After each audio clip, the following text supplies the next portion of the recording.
are the best ranked attack strategies for every Town Hall level. I will break down each of the attacks so you learn principles, even at the lower Town Halls, that can be applied throughout. And I will show how to not just 3-star your own Town Hall level, but how to attack versus higher Town Halls as well. If you do find this one helpful, you can support the channel with code Judo before purchases, even on the Supercell store, to earn extra items such as gems. Town Hall 7 is when you can first take part in ranked mode, and the strategy is dragons and lightning spells. I like to use a furnace in the clan castle to make things easier. You can use raid medals to reinforce should you not have higher Town Hall players in your clan, or balloons or another dragon will suffice. You first need to identify which side of the base you will be attacking from. Most of the time, this is behind the air sweeper. You then need to look for the air defense, which your dragons would get to last. This is the one you will use lightning spells to take out, and you will require 5 lightning spells to completely destroy it. You also want to assure that you get damage or even take out buildings surrounding this air defense, because a lightning spell's range is 2 tiles diagonally in any direction from where you deploy it, and 1 tile in a different direction, creating an L shape, much like how a knight moves in chess. Should you be able to take down an air defense alongside the sweeper with your lightning spells, you'd probably want to do that, because then you have more flexibility as to where to attack from, since your dragons will be aiming to get to the remaining 2 air defense as soon as possible. That is their primary target. As you rank up though and come across better layouts, you're probably not going to have that luxury, so you will be flying in behind the air sweeper, and you want to assure you use your king on one side of the base and the furnace on the other in order to try and create a funnel either side, so that your remaining dragons can be deployed in a line to fly straight towards the 2 remaining air defense. You'd likely start with the furnace to give it a little bit extra time to funnel, but you do just have to assure that the furnace and the king have had enough time to funnel the corners from the side you will be entering from, because you will deploy your dragons in a line so that they move through the base in one smooth motion. You just need to make sure that you have enough dragons pushing into the center at first so you can get those 2 air defense down ASAP. Those are the main threats to your dragons, so as soon as you have those down, the dragons can fan out from there. There's nothing really going to take them down. As you get better, you can time things whereby the barbarian king along the edge might be able to tank archer towers and relieve damage from the dragons, but if you've prioritized the air defense, you should be okay. You will notice that you have 1 lightning spell left though, and what you will use that for is, if there is any defending archers, you can zap those out to make sure they're not stalling up your dragons. If there's not, and there's like a defending dragon in there, just use that lightning spell on top of one of the other air defense so you can get that down as soon as possible. Once you've done those key principles, you should be able to cruise through the base to get yourself a 3-star versus a Town Hall 7, but what happens against a higher Town Hall level? Unless the layout isn't very effective and you can easily get to the air defense, it will be tricky to 3-star. Obviously, if you're confident you can easily get to the air defense with your dragons, then follow the steps I just taught. However, if you are attacking a higher Town Hall and you're just going for the 2 stars, you need to adapt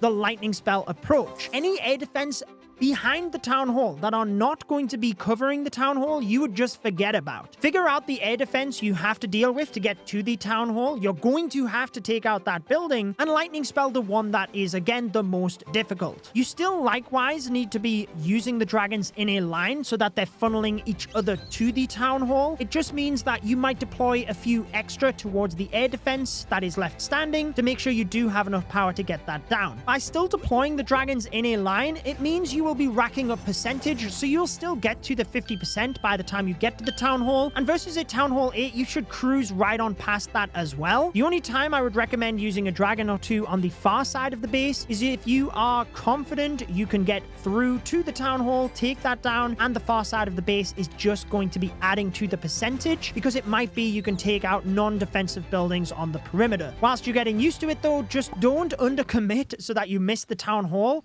because you have to assure you're securing that 2-star. For Town Hall 8, the strategy is Golems and Valkyries. Whilst strictly versus Town Hall 8 bases, Hog Riders give you way more control. That's what I recommended in my easiest war attack strategies for every level. But in ranked mode, you might be attacking higher Town Hall levels and they don't give you as much flexibility. The Golems and Valkyries are still more than enough to power through Town Hall 8 bases. I would use the Earthquake Boots on the Barbarian King, fantastic for getting you into the base. But the first thing you need to identify is, where are you attacking from? Versus a Town Hall 8, you're going for 3 stars, so the Town Hall position is not as important. You're looking for where can you easily set up the funnel and where can you quickly access the defending hero, but more importantly, the clan castle. You do not want to be attacking from the opposite side of the clan castle so that you are engaging that when you're in the core of the base, taking all the damage from every angle. You still want to attack from a flat side, so bearing in mind we're trying to get to the clan castle first, let's set up the funnel on either corner so that we can actually get the Valkyries into the heart of the base. You will do this by deploying a golem on either side and 4 wizards behind. You have multiple wall breakers in the composition. 2 wall breakers is enough to break a maxed level wall at Town Hall 8, but you want to send these in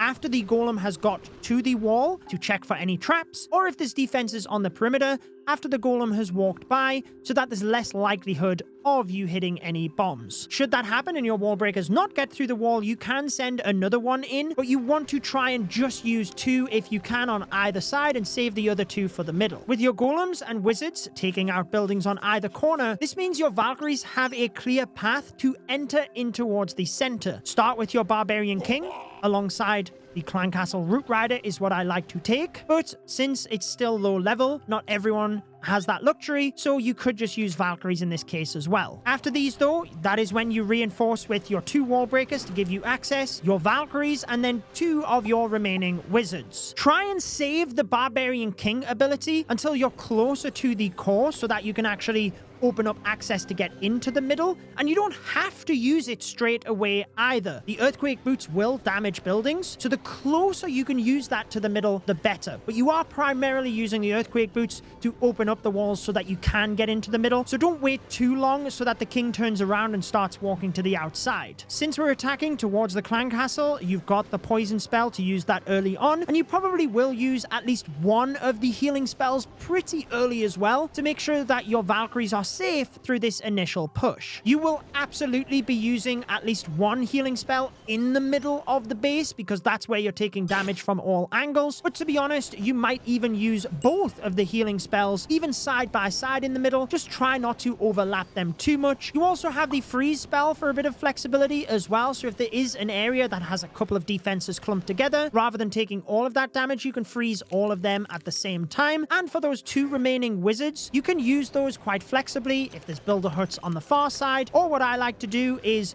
just reinforce around the perimeter, taking out any non-defensive buildings so that your troops in the middle can focus on the defenses and get those down faster. That will be more than enough power to 3-star versus Town Hall 8, but versus Town Hall 9, you just have to adapt where you're attacking from. You clearly need to have the Town Hall as a lot more of a primary focus, so you might be entering in towards a side where the Town Hall is nearer, because you have to secure that building. But if you can ignore the clan castle and enter where you're not luring that, well, that would definitely be something that you want to try and do. The principles are the same in that once you have chosen your side where you can get to the town hall, and a good percentage as well, so it might not be attacking direct into the town hall. Maybe it's a case of side swiping through the town hall, but then you do the same thing. Golems and wizards on either side, your main Valkyrie push through the middle. Just make sure you're using your healing spells up to the town hall, so you're guaranteeing the 2-star. Make sure that you're not just using all of your wizards to reinforce as well. Take a look at the far side of the base in case there is any buildings that you can snipe off, because that means that you can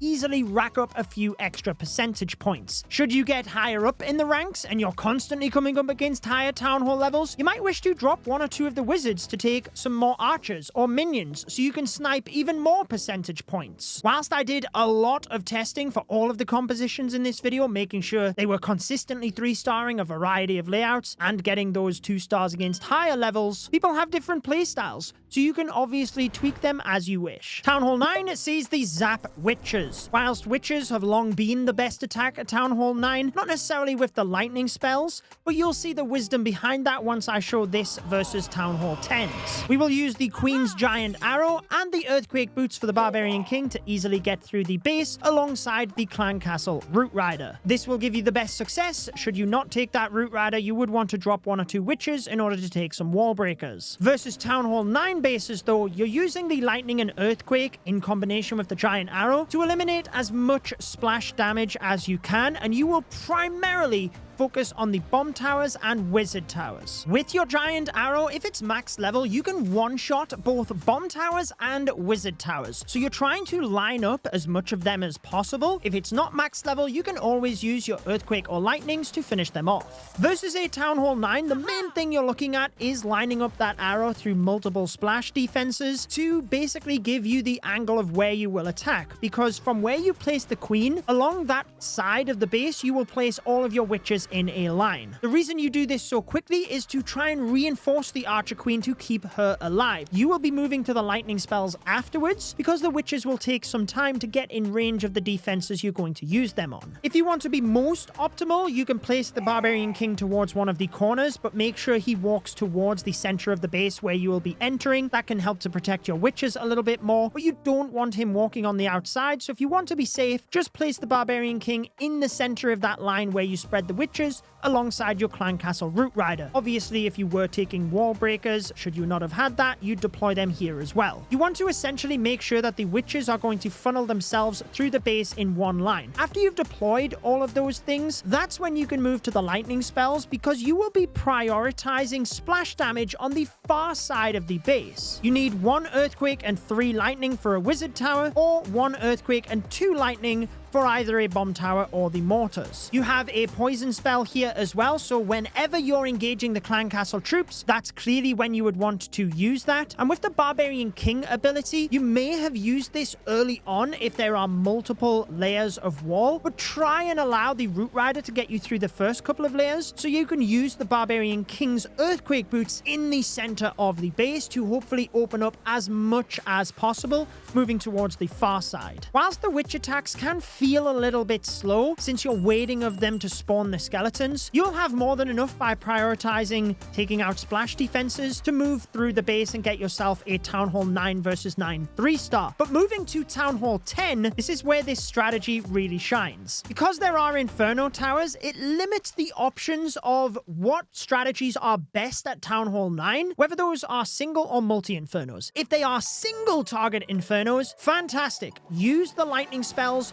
on other buildings, but should they be multi-target Infernos, you can take out both multi-target Infernos using the Giant Arrow and the lightning spells you have. Try and line the Giant Arrow through both multi-Infernos if you can, but a lot of the time that's not going to work, especially because versus Town Hall 10, you need to be attacking to a side where you will get to the Town Hall early in the raid. Whilst I was able to 3-star a lot of max Town Hall 10s with this approach, many times it would start to fizzle out around about the 80% mark, so you do need to assure you've got that Town Hall. However, once you've used the Giant Arrow on that first multi-Inferno, use your Clan Castle Earthquake spell, the max level one, alongside 1 lightning spell that will finish off the Inferno. On the other Inferno tower, you can use your remaining Earthquake spell and the 6 lightning spells to take that out. That eliminates both Inferno towers alongside any buildings that you can take out surrounding that, and you still have a poison spell for if you have to enter in towards the Clan Castle. Otherwise, the approach is exactly the same as versus Town Hall 9 bases, quickly getting the witches in to reinforce the Archer Queen. The other difference is that you might have to use the Earthquake Boots a little bit sooner. You might not get the luxury of waiting until you're in the core in order to maximize that value. Either way though, this is a super solid approach in order to get you some high percentage 2 stars versus Town Hall 10s, and maybe even some 3 stars. Town Hall 10 sees the Zap Dragons. I do recommend some freeze spells, but this is more for when you're attacking higher Town Hall levels. We'll be using the Giant Arrow from the Archer Queen. Should you have the action figure equipment, that's great alongside this. For this first example, I will showcase it with the the archer puppet. The first thing you need to figure out is where to send your giant arrow. Take a look at the corners. This is approximately where you'll be deploying your queen, and you want to line up the arrow through 1, if not 2 air defense, and if there's any sweepers, that could be a nuisance depending on your angle of attack. I would recommend starting with the lightning spells. You just need to know where you're going to send the arrow and which air defense you will be sniping off, because the 2 most difficult other air defense to get to is where you will be using 1 earthquake and 3 lightning spells to take each of them out. Do make sure when you deploy the earthquake and the lightning spell, you do so onto surrounding structures as well to maximize your value. And it might be that, as in this example, should there be a defending hero there, you can wait until the hero is where you're going to deploy the lightning spells to get added damage as well. After these lightning spells, on the adjacent side of where you're going to send the archer queen, deploy a baby dragon to start creating the funnel. Then you can go ahead and deploy your queen with that giant arrow and quickly deploy the dragons afterwards. This will aim to protect your queen, so in between the queen and the baby dragon, you will deploy a line of dragons, a line of balloons, followed by your minion prince, and then your stone slammer. I'm not going to use it in this example, just so you can see how powerful this attack is. With the minion prince ability, I use it early in this attack, because what I would say to you is have a general idea as to where the biggest damage is from the defenses. Most of the time, that's going to be the remaining inferno towers, but make sure you don't wait too long on the minion prince ability that you end up missing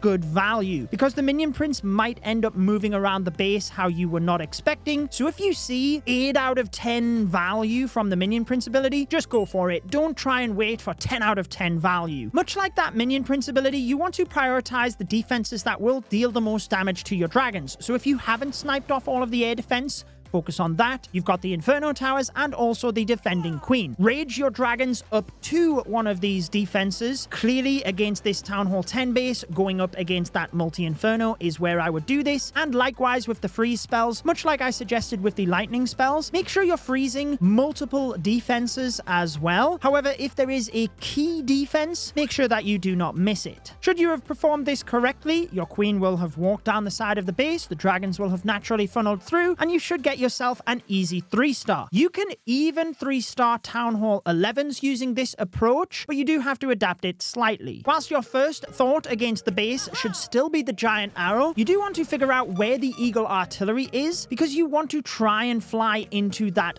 early. Unless the Town Hall is literally at the other side of the base and you are worried you might miss it, I would always recommend trying to get to the eagle artillery within the first half of the attack. My execution on this example wasn't the best, but I decided to leave it because I still 3-star and it shows how powerful this is. So lining up that giant arrow, finishing off 2 air defense with your earthquake and lightning spells, then doing exactly the same, dragons, balloons, minion prince. Make sure you send the stone slammer on this one, and do not be afraid to use the freeze spells early. I used the 2 freeze spells primarily on the air sweeper, and then after that, the high damage defenses. I even put a defending dragon in the CC here. That is one thing that when you are choosing your giant arrow location, you probably do want to see, if possible, you can walk the queen down the side of the base, which is not going to be in range of the clan castle. Therefore, you might not lure anything. If the troops inside could not attack air troops, well, then they would just not be lured altogether. But essentially, you're following the same principles, trying to get value with the minion prince ability, rage and freeze spells over the most dangerous defenses. And once you've done that, you will also be getting success against those higher Town Hall levels. Town Hall 11 again sees the dragons, but this time with the clone spells and a Super Yeti. You'll see how powerful that is. Whilst the strategy relies on the Super Yeti, you can use raid medals if you don't have high enough clanmates. The giant arrow from the Archer Queen, perfect for setting up air attacks. You will want your Air Grand Warden alongside the Eternal Tome. I do find the Rage Gem the best for this one as well, and your Minion Prince. Much like at Town Hall 10, you will start by deciding where to send your giant arrow so that you maximize taking out air defense or sweepers that would be a nuisance. If possible,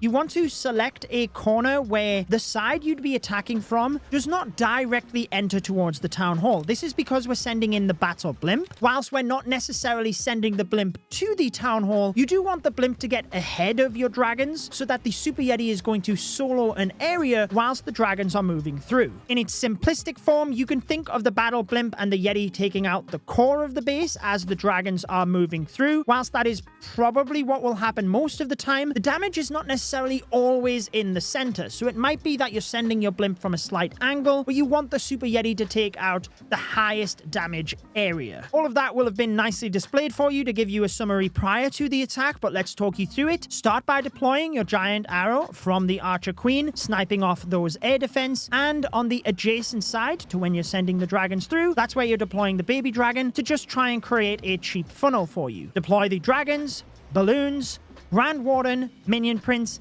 and then the battle blimp. You want to press your Grand Warden ability prior to the battle blimp exiting the aura, and this will mean you catch most of the dragons there as well. After the battle blimp leaves the Grand Warden's aura, it will become visible again after 1 second, but most of the time this is all you need because we're not getting the blimp to the town hall. When you get it ahead of the dragons to that high damage area, deploy your 3 clone spells, whether that be triangulated or in a line. You want to try and deploy them where the first one is underneath the blimp, and then the second 2 drive your Yeti Mites or Electro Mites to the most dangerous defenses. You can rage right in the middle though. What this means, and I learned this from Hook to Clash, once I saw this, it's stuck in my mind ever since, your clone spell level is not high enough to clone the Super Yeti, only the Electromites. However, that's what you want to clone because they will bounce to the nearest buildings, chaining through them and just rip apart the core of the base. This alleviates so much damage off your dragons as they move through, and at this point you can then use the Minion Prince ability wherever you're getting good value in freezing defenses. Even if it's 1 or 2, you might want to do that to protect your dragons, and you also have the free spells to be flexible as well. You might have used those for air sweepers initially, or towards the back end, any air defense, multi-inferno, that's where you'd want to use it. Versus Town Hall 11s though, you will get this pretty easily. You'll even be able to 3-star Town Hall 12s, as I'm about to explain, and 2-star,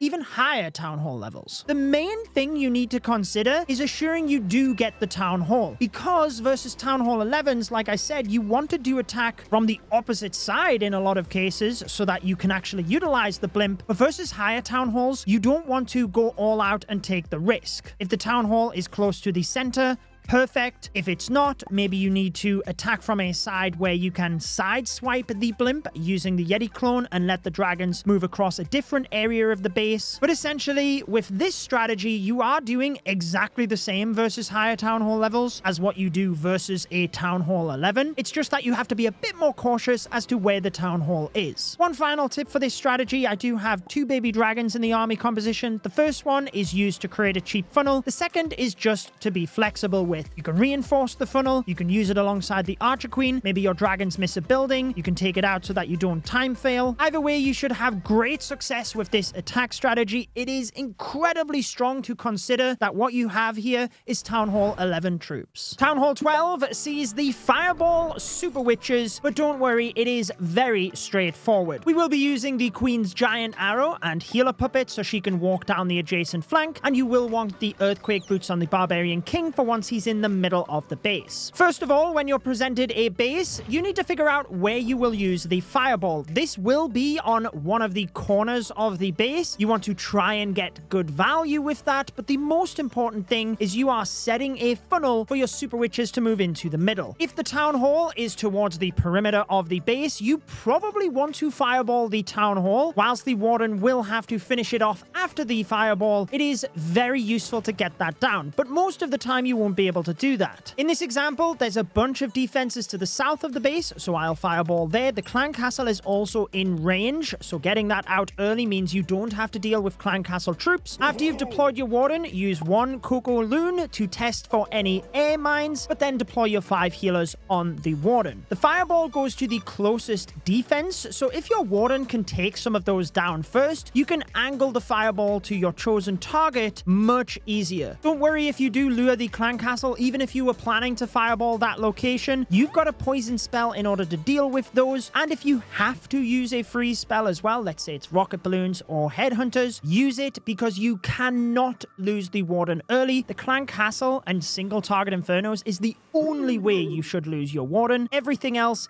it's fairly straightforward to keep him alive at Town Hall 12. You do have invisibility spells to put on top of defenses. Once they're invisible, the fireball will ignore them and go to the next closest defense, fires off towards the air defense on the right, and do not automatically use your earthquake spell. At Town Hall 12, if you have the fireball max level, it will one-shot most of the buildings. You do need the earthquake to finish off the clan castle, so I'm going to use it in this example for you. If you take a look at the base after the fireball, you notice this bottom side has an entire area carved out of it. So as soon as I deploy the super witches to the side of the warden, he will be pulled alongside the super witches and they have to go into the base. The only thing we need to do is set the funnel on the adjacent side. So over to 9 o'clock, I can deploy the Archer Queen, instantly press the giant arrow, and it takes out buildings throughout the base as well. Siege barracks alongside the Archer Queen on the flank is the best. You would have to use raid medals or a higher level clanmate at Town Hall 12. If not, you could just honestly deploy the Clan Castle Valkyries there without the Pecker and Wizards from the Siege Barracks. And now you can clearly see where the Super Witches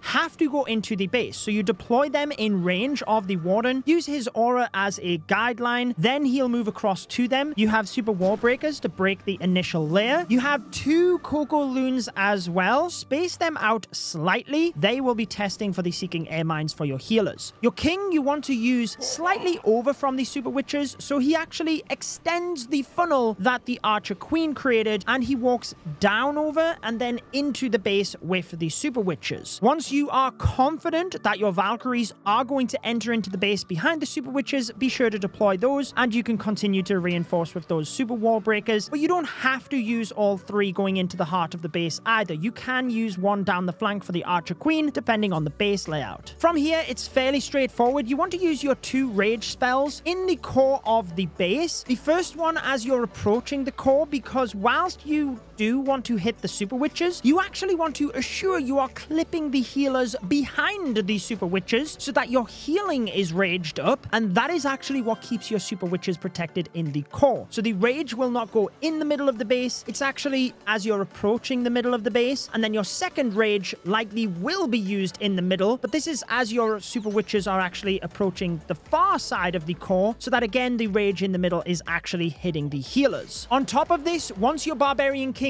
is in the core of the base, use his ability to break open all of the walls, and that also does damage to any high level defenses in the middle. You do have freeze and invisibility spells that you can use to be flexible across the attack. You do have the baby dragon and wizards, etc. Use these flexibly around the base. 90% of the time you will use them along the adjacent side with the queen in order to help with the power, maybe funnel her into the base, or if your Super Witches have missed any buildings, you can also use the wizards to help there as well. As long as you've set up the funnel either side of the base early on though, your Super Witches will cruise through the middle of the base. There's nothing that can stop them, so you will get a 3-star at Town Hall 12. Versus higher Town Hall levels, it depends a bit on your skill level. You probably do want to err on the side of caution and enter in towards the Town Hall itself. In this example, I just let the warden walk, use the aura as a bit of a guideline as to the closest defense. So whilst I could have used some invisibility spells to maybe hit this archer tower earlier, there's more than enough time. I can just let the warden take down the buildings, and once I can be assured he's going to hit that archer tower, that's when I use the fireball. Exact same principle from there. Archer Queen and Siege Barracks on the far side of the base to set that funnel. I do enter into the Town Hall, but knowing I have that high damage on the back end of the base, the 2 scatter shots, 4 expos, defending heroes, I am going to need my spells for that section, so I make sure to have a rage spell, my freeze spells, etc. As you can see, it's not even close here, and that's versus a Town Hall higher. You have more than enough strength with this strategy to see you very well in ranked mode. At Town Hall 13, with the Royal Champion unlocked, you can use the RC charge into Mass Dragons.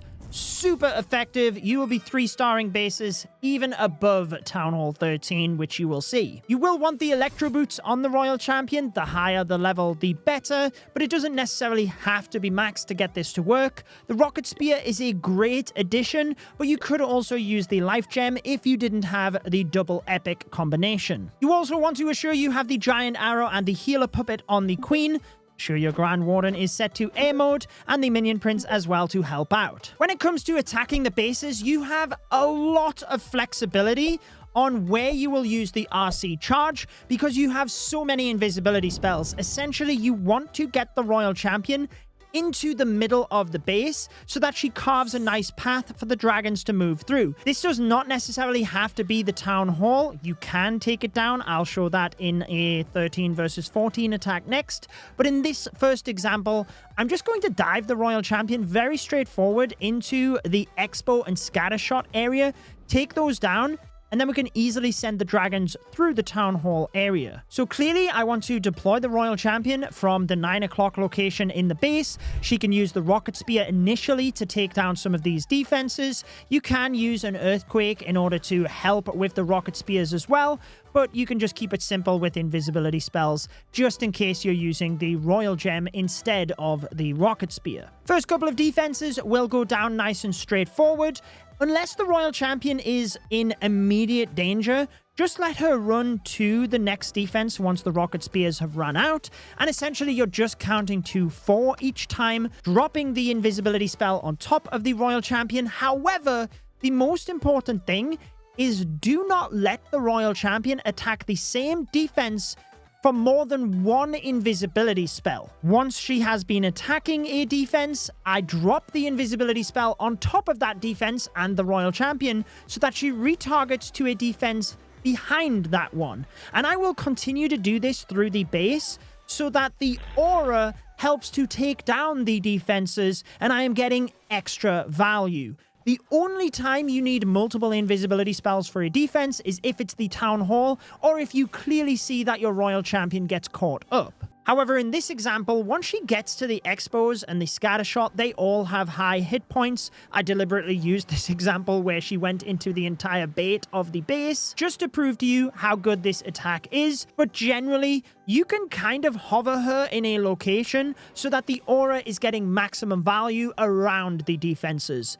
You do have a poison spell in this composition. You can use that as you're doing the Royal Champion dive. You've also got it for during the dragon portion if needed. But just bear in mind, if the Royal Champion is becoming visible for a split second as you're deploying the invisibility spells, she might start to engage some of these Clan Castle troops. It's not the end of the world, to be honest. You can turn them invisible again to redirect her to a different defense. Just try and stick to the timings of every 4 seconds, because if you're getting too hasty and dropping invisibility spells every second or so, you will go through all of them fairly quickly and not get near enough value. Once you've used all of them, you can notice in this one how she has took down the entire left side of the base in terms of defenses. There is just a couple of non-defensive buildings left over. You can either use the baby dragon or one of your regular dragons to take out those so that your main pack of dragons doesn't get drawn out to the outside of the base. Once you've done this though, to the opposite side of where you had the Royal Champion is where you deploy the Archer Queen and the Giant Arrow. Clearly you want to try and hit any air defense, or more importantly, if you are attacking into a sweeper, try to take that out with your Giant Arrow. Maybe with the Royal Champion dive, you can set it up where your dragons won't be entering into a sweeper, but you always have that flexibility with the Giant Arrow, so try and assure that wherever you attack from, you can get the Royal Champion into the heart of the base. Clearly, once you have the Queen and that Giant Arrow set off, you can just spread the dragons in a line in between where the Queen is and where you had deployed the Royal Champion so that they can move through the remaining buildings and into the center of the base that is left. In this case, that is moving through this multi-target Inferno location towards the Eagle and the Town Hall. Depending on how far away that is, will depend on when you send in the Battle Blimp. But after the dragons, you want to deploy your balloons, your Grand Warden, and the Minion Prince. Then hold the abilities. For this one, the blimp doesn't have too far to travel, so I deploy it fairly early on. If you have taken down the town hall in the initial RC dive, you can just swap to the stone slammer, but try to wait on the blimp so that you can be assured it is going to get to the town hall location. Before the blimp leaves the aura though, that's when you're pressing the warden ability. If there's any defending heroes close by, you can sneak in a headhunter before you use the Grand Warden's ability, just to try and help out as well. But then as the blimp gets to the town hall, that's where you're dropping your rage so that the Yetis can clear out this entire area. Your queen is continuing to funnel down the side of the base. You have a wall breaker for a little bit of flexibility in case you need to break her in. But to be honest, this is more of a failsafe towards the back end of the base. So concentrate on the minion prince ability at the moment. You want to use that when it's going to hit the remainder of the defenses. As a Town Hall 13 versus 13, you shouldn't have any problem with this. Just make sure you use the ability early rather than later, because if your minion prince gets caught out to the outside of the base, you might end up getting very limited value. As a point of reference on this attack, should my troops have fizzled out before that far side multi-inferno, I could use the wall breaker so that my queen walking around the flank could actually reach that. You can do this when it comes to air defense or anything like that, just to try and help push your queen in towards any of the remaining defenses towards the back end of the base. But again, you shouldn't have any problem getting a 3-star versus a Town Hall 13. Versus a Town Hall 14, you play this exactly the same. There is a trick in this replay I'm going to show you. But honestly, you'll still be good to 3-star if you're good enough, even higher Town Hall levels. The good thing is that since there's only battle builder huts added and new levels, you don't really have to adapt how you do this. So exactly the same, choose how you can get the royal champion angled into the center of the base as easily as possible. And that's where you use the rocket spear. Exactly the same principle here as I'm using the invisibility spells. In this case, we get towards the town hall, and you could use a rage spell if you are confident it's going to help you get the town hall. However, you may want to save it for the dragons, because if you get the town hall weak enough and your royal champion goes down, check this out. Once you know exactly where you're sending the dragons, you can send in the queen with the giant arrow to take out some of those air defense, but as long as you hit the town hall, you can take that down with the giant arrow should it be weak enough. The main thing about attacking higher town hall levels though is you do have to be cautious of the extra damage, so you may not choose to send your blimp in immediately. Obviously I got the town hall here, so I've swapped to a stone slammer, but should you even be sending the blimp into the town hall, maybe wait that little bit longer, because any air mines are likely to be in the core of the base, and you have to use the Eternal Tome to get around those for the dragons. The Minion Prince's Dark Orb will mean there's less damage from defenses, but it does not impact the traps. Another advantage of this strategy is you can use this effectively as you move up through town halls as well, so you can always have it as a default as you're learning new strategies, but certainly for Town Hall 13, you have seen just how effective this one is. Town Hall 14 sees the mass dragons, but there's some important aspects to this one. We will not have a pet on the Minion Prince. I'll show you why that's important during the attack. But you have a lot of flexibility with this composition, and when I attack a Town Hall 15, you will see why the free spells are very important. Clearly, the Giant Arrow for the Archer Queen will be helpful in sniping off air defense. The only epic in this composition is the Spiky Ball for the Barbarian King. Should you not have this, the Rage Vial would work just as well, but even if you don't have the Spiky Ball maximum level, I would still use it in this composition. First things first, you need to figure out where you're going to attack from. Clearly, if you can fly behind sweepers, that will be helpful, but you may be able to snipe one of them off using the Giant Arrow, perhaps even two of them if you're lucky. Either way, you will be placing the Archer Queen from a corner so she can walk down the flank, and you want to take out as many air defense, or more importantly, sweepers as possible. You need to deploy the Queen at the correct angle to the building she'll be attacking so you can line up the arrow through the base, and you have 2 skeleton spells in this composition, so after you've done that and pressed the ability, you may wish to use one of the skeleton spells to protect the Queen. The other is great over with the Barbarian King, or you can just use them through the attack if you don't need them initially. For the Barbarian King then, you want to use him at the adjacent corner to the Queen, so you can then send the dragons in between these. You do have 2 baby dragons should you need one of them to funnel the king down the side of the base or into the base. Then you've got that, but you can also use them flexibly towards the end of the attack. Normally, I would recommend using the king's ability early so that you're setting a better funnel for your dragons. Maybe let him take out 1 or 2 of the non-defensive buildings first so you can get better value of the spiky ball and have a better chance of it going into the base onto defenses. You also have a wall breaker in this composition, which is primarily used for the archer queen, breaking her into the back end of the base so that she can maybe snipe out one of those backside air defenses. And you may wish to use the wall breaker early to set that up so you don't have to worry about it later. That's what I do in this example, a baby dragon to funnel the queen in alongside that wall breaker, and from there I can focus on my spells in the middle of the attack. Once you are happy that the king and queen has set up the funnel, this doesn't have to be a big funnel, it's just enough so the dragons would go into the center of the base, and you do want to deploy the dragons early enough so that they are also absorbing some damage off the king and queen to allow them to survive and move down the sides of the base. In between where you had the king and queen though, balloons first, dragons, air warden, minion prince, and then you can either send the battle blimp to get to the town hall if it's deeper into the base, or if you're confident you can get to the town hall fairly early on, just use the stone slammer for that added value through the base. Should you be flying into an air sweeper, you have to be freezing it, and you can get other defenses around it. I'll show you that versus a Town Hall 15, but you do want to assure that you are using the rage spells in areas where there is the majority of damage. That might be 1 early on, it might be 2 early side by side, but you do want to just use the spells where the dragons are going to be under a major threat.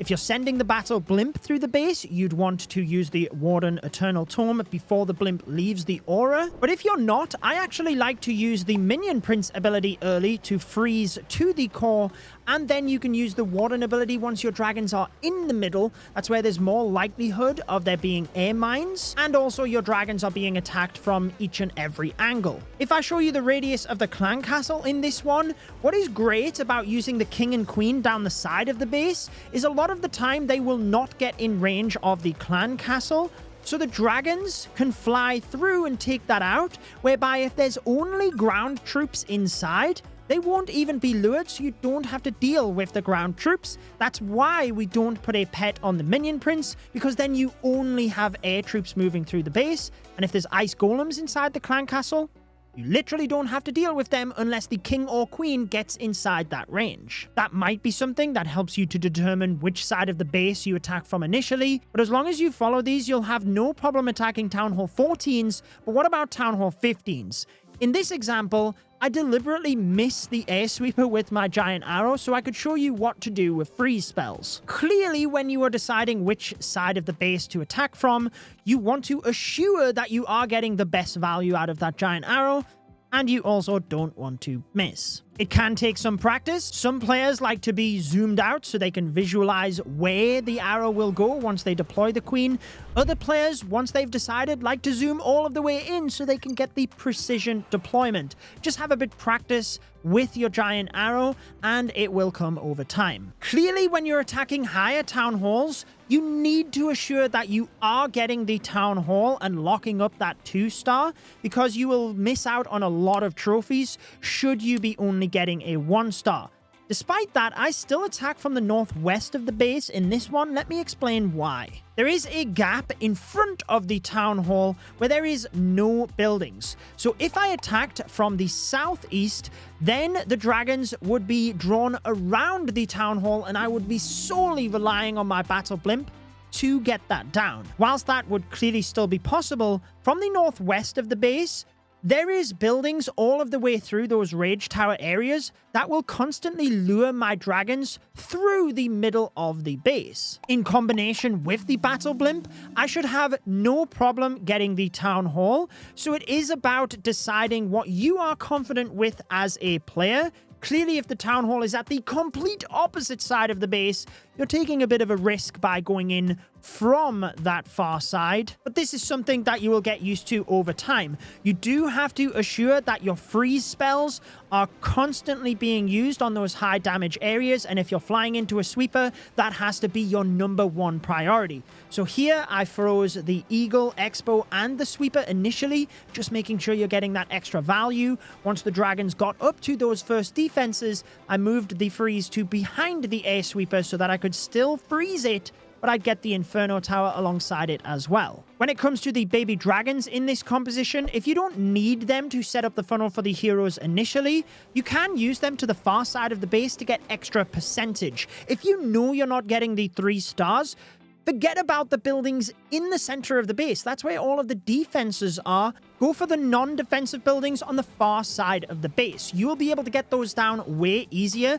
You've got a minion to be able to snipe off some of those should you be out of range of defenses. The baby dragons can be used like that, or you can use them just flexibly through the attack. During this replay, I noticed there was a bunch of buildings on the flank. You don't want your dragons getting caught to the outside, so I just used one to help take those down. Ultimately, the more you use the attack, the more you will become comfortable adapting things to be able to get that highest percentage. Maybe you even save like 1 dragon for the far side of the base, but you will equally become better at 3-starring higher Town Hall levels. As long as you use your spells effectively through the attack, you'll be having great success in no time. At Town Hall 15, the Super Yeti Smash is a phenomenal strategy.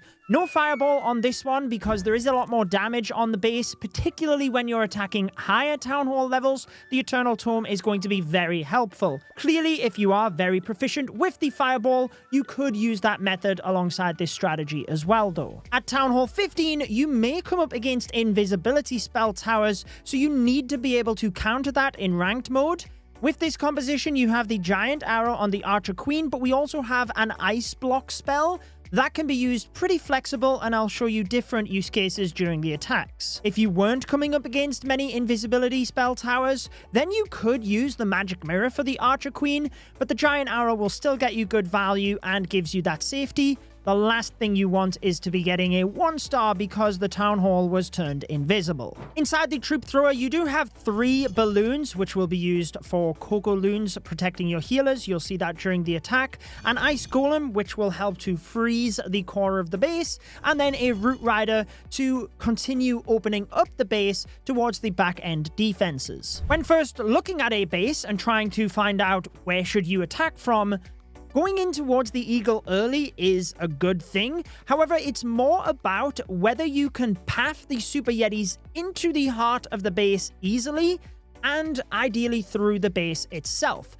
The Grand Warden Walk, you don't want to start him in immediate danger. You need to get good value from the Warden Walk and set the funnel, but you don't want to make that more complex than what it is. Typically, you will be starting your Warden from a corner. It just tends to be easier to funnel like that. And in this first attack, you can notice that I'm funneling the 9 o'clock area of the base. I just need to make sure that I get enough of the buildings down whereby my Super Yetis would be driven in towards that rage spell compartment. You've got some baby dragons, so you can use them alongside the Grand Warden to try and force him to the direction you want him to go. And you do have to be careful of any enemy heroes. You may need to send in a headhunter or use a couple of spells alongside the Grand Warden, but you're not going really deep into the base with this walk. You just want to get the first and ideally second layer funneled a little bit before you pull the Warden across with your Yetis. Before you do that though, you actually want to deploy the Archer Queen at the adjacent side. This does not have to be completely in the opposite corner, even though it's very close to that in this example. When I attack up versus a Town Hall 16 next, you'll see that that's not the case, but essentially you need the Queen to be in a position where she'll get fairly good giant arrow value, but then you cut the funnel where you want the Super Yetis to move into the base. So after you have deployed and pressed the Queen ability, you can go ahead and use the Super Yetis. You have an Ice Golem. In rare situations, you could use that in front of the Archer Queen, but most of the time, it's better deploying them in front of the Super Yetis with the Super Yetis themselves, the Apprentice Warden, and the Barbarian King you can actually use to counter funnel for the Super Yetis. Again, I'll show you an example of that in the next replay. Any remaining Coco Loons, you've probably only used 1 or 2 for the Warden Walk. You do want to deploy here alongside your first and potentially even second Super Wall Breaker to get the first couple of layers broken. You do not want to deploy the Troop Launcher straight away. Focus on any spells you need to use when you first enter the base. There are numerous rage spells, so it might be that you can use one of those. Do try and clip the healers as well if possible. You've got freeze spells, but make sure to get the jump spell down early enough so that if your Barbarian King, who is typically at the front of the pack, takes down all of the buildings, he's not tempted to walk out of a compartment and back over. You want to continue the pathing moving through the base. It does depend on the layout a little bit, but typically when you deploy the jump spell, that's when I would recommend deploying the Troop Launcher. And the reason for that is you want the Coco Loons that are being flung out of the Troop Launcher to be popping in the middle of the base. You've got the 1 or 2 Coco Loons that you deployed initially, which will be scouting the first layer or two, so you don't need balloons from the Troop Launcher for that section of the base. You just need it deployed where then the barrels can be throwing the balloons to that little bit deeper into the base. We've got a Root Rider in there, which will be flung at the very end, and you don't need that in the attack earlier than needed as well. That is really for the far side of the base to help breaking out towards any final defenses, so that's the reason you don't want to be putting in the Troop Launcher too early. Whilst all of this is going on, you do have to be figuring out when is it best to press the Grand Warden ability and the King ability. Grand Warden ability you want to use sooner rather than later, but make sure you are using it in a heavy area of damage, typically as you're approaching the core. This will help your ground troops, but also the healers should the Coco Loons not pop any of the air mines. For your King ability and the Earthquake Boots, clearly you want to use that to open up the base and continue moving through, so you don't want to use that too early if you've used the jump spell. That can be interchangeable as you're getting more advanced with the strategy. Maybe you've used the jump spell for the first part of the base and you use the King ability for the far side because you want to try and combine the Earthquake Boots to where there's heavy defenses, since it deals a lot of damage alongside opening the walls. This is where your freeze spell, invisibility spell, for example, can be used early to hold that King ability a little bit longer. As your troops are moving through the core, you do have to be keeping an eye on your Archer Queen who is moving down the flank, whether that's sending in a headhunter to a defending hero, using some spells or troops to support her, and typically where the Super Yetis are moving to, or the adjacent flank, that is where you'll be sending in the Royal Champion. So in this first replay, you can notice the scatter shot, which is isolated. I can send the Royal Champion down that far side of the base to keep the Super Yetis moving through the center. The heal and the ice block spell are the two others that need a little bit of explanation before I explain the Town Hall 15 versus 16 attack. So the heal spell can be used whenever you need it on your troops. However, it's there as a bit of a safety net for the healers as well. If there's one thing that is super pivotal for your success in this attack, it's keeping the healers alive. That's why you have the Coco Loons coming out of the Troop Launcher. Typically, when you go up against good base designs, you will have all of the red air mines together to try and wipe out the healers, and then your ground troops will just go down. Should a couple of them hit the healers, you've got the healing spell there to try and boost them back up. Hopefully with the Troop Launcher that doesn't happen, but you will always be able to get pretty good value with that heal spell if you don't need it. For the ice block spell, you can use that in a number of ways. Should you be approaching the core of the base and there's an invisibility spell tower, once it pops, just drop it right on top of your troops. They will be frozen in motion and the invisibility spell tower will wear off before the ice block does. Try not to hit your healers with that, only the troops in front, so that your healers can continue to heal them up, and that is also another use case of that spell. When you are getting into heavy damage areas, you can ice block the troops or maybe your hero out in front so that the healers can actually get a bit of time to heal them back up in health before you continue through the charge. A great idea though is just when the Barbarian King is getting low in health, try and ice block him so that he can absorb all of the damage whilst your Super Yetis are moving through. When it comes to the Royal Champion ability, you can use that early if you're going to get the value taking out flanking damage from the Super Yetis, but a lot of the time you will save that for the far side of the base. Super Yetis may start to go down and you might be relying on your Royal Champion to clutch up those final few defenses.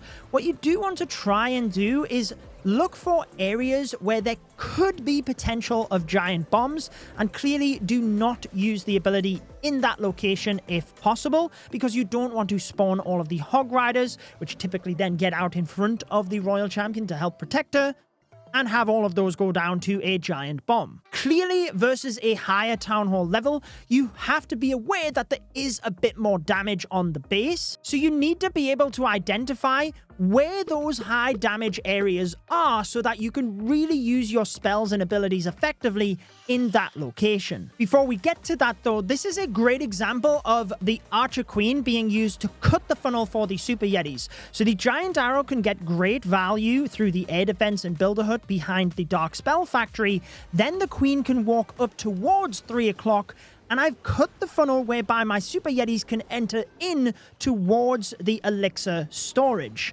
I don't need to deploy the Queen on the opposite corner of the base. That would mean that my Super Yetis might actually get caught to the outside when I want them to go straight in towards that Town Hall area. You can also notice how I deploy the Barbarian King on the bottom side of the blacksmith. This means that the King who walks to the next closest building will move down over, and that extends the funnel which the Archer Queen had already set so that the Super Yetis have to move in towards the heart of the base. This is something that will require a little bit of practice for you to be able to tailor to the base, but it's really not too difficult once you figure it out. The Archer Queen is now moving up towards that right side. I can wall break her in to extend the funnel on that side, and I can just use the jump spell to easily get access in towards the core of the base. And clearly, when I'm talking about high damage areas, if I can get through the core of this base where the Town Hall is, that massive open compartment, then there's actually not a lot left towards the far side of the base. That means I can commit most of my abilities and spells to this central area. If I do not do that, there's a high chance I don't get through that location. And not to mention, even if I missed the 3-star, I'd be wasting a bunch of percentage to the far side of the base. Clearly, when you're attacking up over as well, you need to assure you get that Town Hall, so you don't want to undercommit in these areas. However, the nice thing about the power behind this strategy is you don't really have to adapt it versus higher Town Hall bases. You just have to be aware of where those high damage spots are. So again, you can see the Royal Champion being used on the left side of the base here, across those flanking defenses, making sure that the Super Yetis can move through the center of the base. I did pop an Earthquake spell in this composition, mainly because as you're getting to these higher Town Hall levels, bases tend to have areas of high damage to try and wipe out troops in one spot, so you can get really good value with the Earthquake spell in those locations. And should you miss the Town Hall and it has a tiny bit of health left,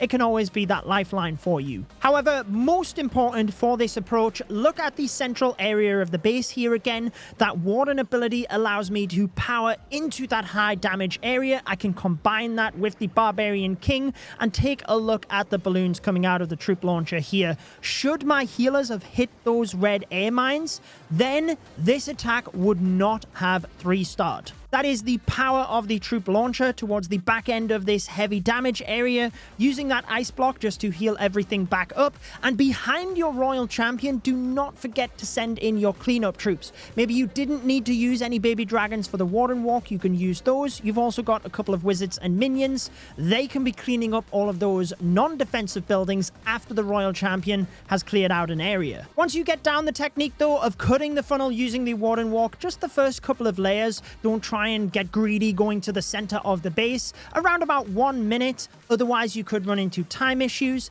and you learn how to set the funnel on the other side so the Archer Queen can walk down the flank and keep the Super Yetis moving through the middle, then you will be 3-starring bases again and again, even versus higher Town Hall levels. Town Hall 16 and 17 sees the Royal Champion dive into Root Rider Valkyries. I will explain this in greater depth since it's for 2 Town Hall levels, but I'll be sure to go over the differences. There are so many approaches to this strategy, whether that be using the Minion Prince and the Angry Jelly on the outside to create a funnel, sending the Minion Prince on the inside of the base with the Dark Orb so that you have the Queen and the Siege Barracks on the outside. I will cover what I feel is the most popular variation, which is the Barbarian King's Earthquake Boots and Spiky Ball in the center of the base. Whilst the Magic Mirror for the Archer Queen is a stronger approach, since you don't know the types of bases you're going up against in ranked mode, we have the Giant Arrow as a way to counter the invisibility spell towers. At Town Hall 16, you'll want to use the Troop Thrower from the Clan Castle so that you can utilize the extra level and therefore throw a 7th barrel, but at Town Hall 17, you can just use this as your own siege machine. So first things first, you need to figure out how you are going to set up the defensive pathing for your Root Riders to move into the core of the base and take down the major damage. The first section you will take out with the Royal Champion Dive. Some people use more or less invis here. I personally go with a few less invis than some people like to run, because should you get baited with the Royal Champion Dive, it can be very tricky to recover. With this approach, you're just setting up a little bit of a funnel towards the perimeter, try and get 1 or 2 key defenses, then you're recalling the Royal Champion out of there, and essentially on the other side of the base, you're using the Archer Queen to set up the defensive funnel there so that your Root Riders can move into the middle, and you can also use the Overgrowth to push the Root Riders into the middle or to absorb some of the damage. Now let's get into the specifics though, because that was an overall approach to how you can visualize things happening through the base. So starting with the Royal Champion Dive, when you first deploy her, you have 4 seconds of invisibility due to the Spirit Fox. So you do not have to place an invisibility spell until the counter hits 2 minutes and 56 seconds. The Royal Champion might be visible for a split second depending on when you deploy it, and that might be the case after the invisibility spell wears off as well. However, the Spirit Fox invisibility will kick back into play when the timer hits 2:50. Essentially, you are going to rotate through this. So as soon as the timer then goes down to a 6, i.e. 2 minutes and 46 seconds left, that's when you use the next invisibility spell, and then the Fox then kicks in at 2 minutes and 40 seconds. Keeping an eye on the battle timer allows you to most easily keep track of Spirit Fox rotations, but there is nuance that goes into this as well. The Royal Champion will become visible for a split second during those periods, and you could get attacked depending on the defenses around. Some defenses hit stronger and faster than others. I'll show you this when I attack up over versus a Town Hall 17, but if you're getting close to the center of the base where there's a lot of damage, or you're next to the Town Hall or the Monolith, you can actually adjust this rotation so you drop the spell on number 7 and number 3, and then your Spirit Fox and Royal Champion would be invisible the entire time. It just means for every 10-second period, you have to use 2 invisibility spells rather than 1, but it's way safer in those high damage situations. With only 4 invisibility spells, you might only do that once, because you should try and maximize the rotations towards the perimeter of the base, and it might be in rare situations that you need to turn some defenses invisible to push the Royal Champion into the location that you want her to go, because the main thing here is you're trying to not just take out the outside layer of defenses, you need to get that second layer of defenses, because that is where you're going to be able to control the Root Riders through the base itself. Typically, you have 1 outside ring of defenses and then a ring of defenses in the middle, and you have to be able to get the Royal Champion to that inner layer of defenses. I like to use the Haste Vial alongside the Electro Boots because it allows you to get more value out of just those 4 invisibility spells. So you could use it straight away if you can can control the RC pathing, or I typically like to do it on like the second or even the third invisibility spell, because your RC might have took some damage then. You get some healing when you press the ability, and you're more likely to know where the Royal Champion is going to go after pressing the ability, because she is going to move fast. So you have to be in control of the Royal Champion when you press that ability. But if she's got through the initial defenses on the perimeter, she's more likely to be next to higher HP defenses in the center when you press the haste vial, so she can power through those. Once you have got value, set that defensive funnel. You don't always have to use all 4 invisibility spells, although a lot of the time you will be using 3 to 4. Recall the Royal Champion and the Spirit Fox. The more you get used to this approach, unless you run into bait and your Spirit Fox goes down to like a group of giant bombs and stuff, you should be able to keep the Spirit Fox alive, and that will be pivotal for the success of this attack. After recalling the Royal Champion though, you're using the Archer Queen to the adjacent side, and you're instantly pressing the ability to try and snipe off any defenses, archer towers, air defense, things like that, where you can help to cut the other side of the defensive funnel and help the Root Riders go into the middle. Clearly, if there's an invisibility spell tower next to the town hall, you're going to have to angle the arrow where that is your priority to hit. But if not, try and just snipe some defenses alongside the Archer Queen ability, and she will be starting to take out buildings at the adjacent side as to where you use the Royal Champion. You then want to send in, as quickly as you can, to be honest, all of your Root Riders, your 3 balloons, space them out slightly just in case people have a red air mine farm towards the perimeter of the base. You don't just instantly lose all of your balloons. Then your healers, the Apprentice Warden. If you can, counter funnel with the King, so placing him slightly along from the Root Riders so he walks up towards them. This just means that your Valkyries then have less of a chance of running around the base, and they will be the troops that you deploy last, ideally after the Root Riders have broken that initial layer of wall so that they do not run to the outside. You have to have the Valkyries funneled in over behind the Root Riders because they will be providing the damage. As you've seen in this example, alongside the Queen, I did use 1 Super Barbarian just to extend the funnel and allow my King to more easily walk up towards the Root Riders so that I could guarantee he went into the base. That might be the case, but try not to overcommit with Super Barbarians initially. You can use those to support the Queen down the flank or on any defenses to the outside, and as well as clean up towards the end. Once you have those troops in place, quickly place the troop launcher at the back, because this is going to help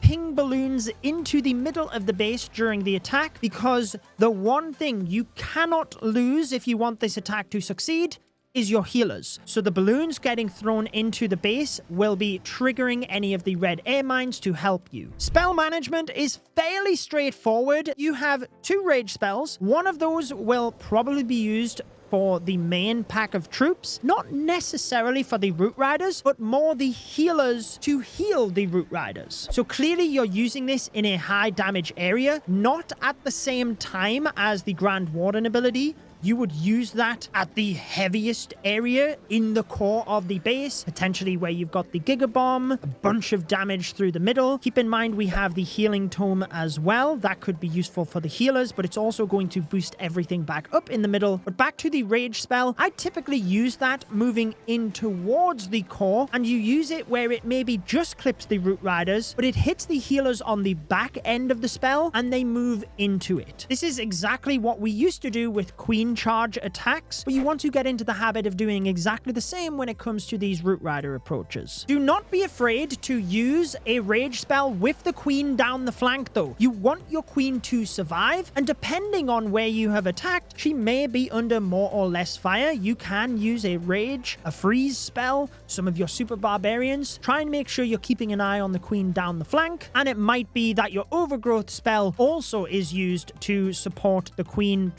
the Root Riders. The Overgrowth you will use to either path the Root Riders in towards the center of the base so that you can be guaranteed to take the town hall and the heart of the base down, but ideally you're also looking to absorb damage. Maybe as you're approaching a fire spitter, you can actually clip that, and it means you can get behind the fire spitter. If you're running into a rage tower compartment, you might actually want to overgrowth half of that compartment so your troops can take out half of it where there's not enough damage and then come back to it. It is a little bit based on the layout itself, but essentially you're either using the overgrowth to lock down an area to path your root riders to the middle, or so that you can mitigate damage in an area so your troops can better deal with those high damage spots. Typically, you will be using barbarians towards the back side of the base, whether that is for cleanup, to funnel your archer queen in. You do have one wall breaker. Maybe you've used that initially to get the queen in to extend the funnel, or after she's walked down the flank, you can break her into the far side of the base and just use 1 or 2 super barbarians to funnel her in. I really like the flexibility of the super barbarians though, so against a Town Hall 17 as an example here, I even use a couple of them to take out a defense on the outside during the Royal Champion dive so that we can control her pathing into the base. The good thing about this attack strategy in hitting up against a higher town hall is that the approach is relatively the same. You may use the overgrowth to path directly to the town hall. At Town Hall 16, you might even clip the town hall so that you can mitigate damage from that defense and come back to it. If you're attacking up over, I probably wouldn't recommend that because you have to get that 2-star and you don't want to run into that situation where you run out of power due to your troops being slightly lower level. The good thing though is that your equipment, your root riders, your Valkyries, pretty much most of your army is actually full strength. There's some hit points on the level of heroes. Your healers is probably the main thing where they are not as high of a level as if you were a Town Hall 17. So the approach is the same. It's just that I would recommend not locking down the Town Hall with the overgrowth, and it might be that you are more slanted towards using the overgrowth to just assure you get pathing to the center of the base. The good thing about the super barbarians is if you know you're not going to get the 3 stars unless you've used a bunch of them initially to like support the queen or set up the RC dive or whatever, then you can just use those to the far side of the base to take out non-defensive buildings and push that percentage as high as you can. Obviously, as a Town Hall 17, you don't need to worry about that because you're going for the 3 stars. You have extra army camp capacity. I just recommend 1 extra root rider, but some players do like to have more super barbarians. Comes down to a little bit of your playstyle on that one as well. You clearly have the full strength army. That extra healer level will help you out massively as well. For Town Hall 17, I did teach an air version in that of the dragons in my easiest attack strategy video, so I'm going to link you to that, but I really hope this one has helped you out. We put so much work into it. Go out there and crush ranked mode. On your screen is my easiest attack strategy for every town hall level, those ones being a bit easier to execute, and the best base designs so that you can defend better in ranked as well.